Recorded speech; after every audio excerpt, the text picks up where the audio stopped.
Eu acho que o que vocês vão discordar é sobre se o Lula é ou não é democrata, não é isso, Constantino? Paulo, você me desculpa com todo respeito à diretoria da Jovem Pan e principalmente ao nosso público, né? Não é uma questão de discordar ou não é uma questão de opinião.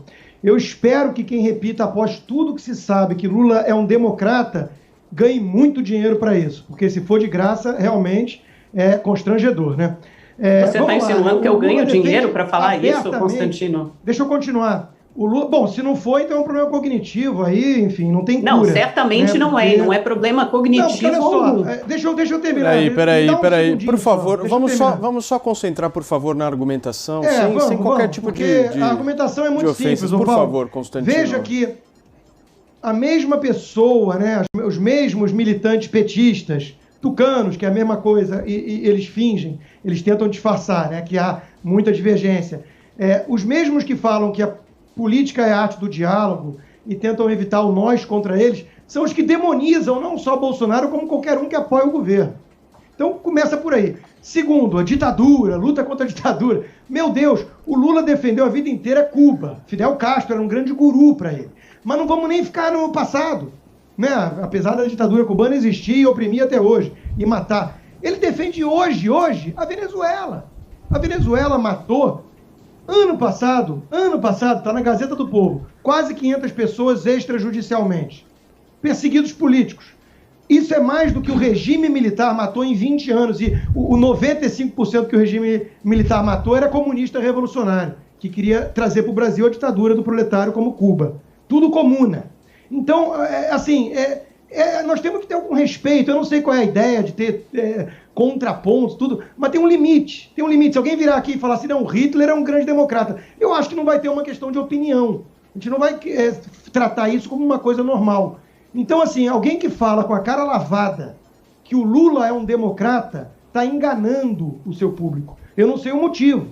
Eu não sei, eu já disse, eu espero que receba bem para isso. Porque é melhor que seja mau caratismo do que seja uma estupidez tão escancarada, né? Porque o sujeito defende até hoje Cuba e Venezuela. Então há muita democracia na Venezuela, né, Amanda? Nós temos que fugir do Bolsonaro, ele é autoritário. Como defendendo um sujeito que defende o modelo venezuelano? Não para entrar nessa polêmica específica, mas para a gente fazer um resgate histórico. Fernando Henrique Cardoso, a diferença básica entre ele e Lula, ambos são esquerdistas clássicos. Agora a diferença entre um e outro é que Fernando Henrique faz parte da oligarquia tradicional histórica brasileira.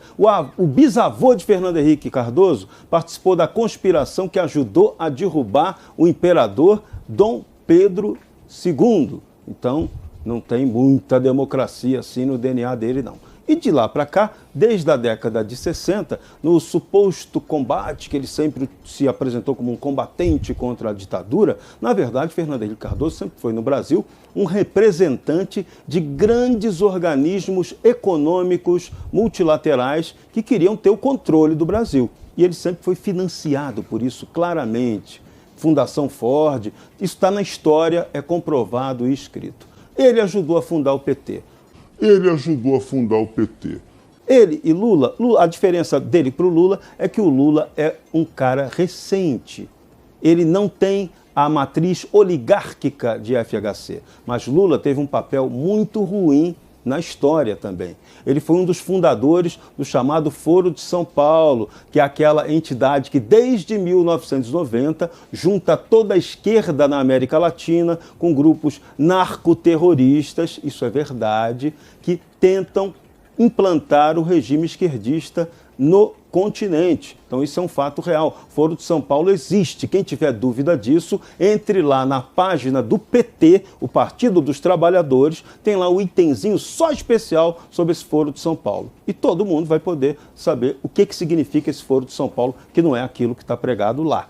Os fatos comprovam isso. Então, Lula também teve o seu papel de antidemocrata, porque ele colaborou com o regime do crime institucionalizado em seu governo. Lula também teve o seu papel de antidemocrata, porque ele colaborou com o regime do crime institucionalizado em seu governo. A corrupção nesses últimos governos do PT quase destruíram o Brasil. Então o Lula tem culpa, ele não tem moral para ser presidente da República. Essa é a grande questão.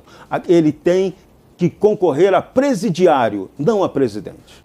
Ele tem que concorrer a presidiário, não a presidente.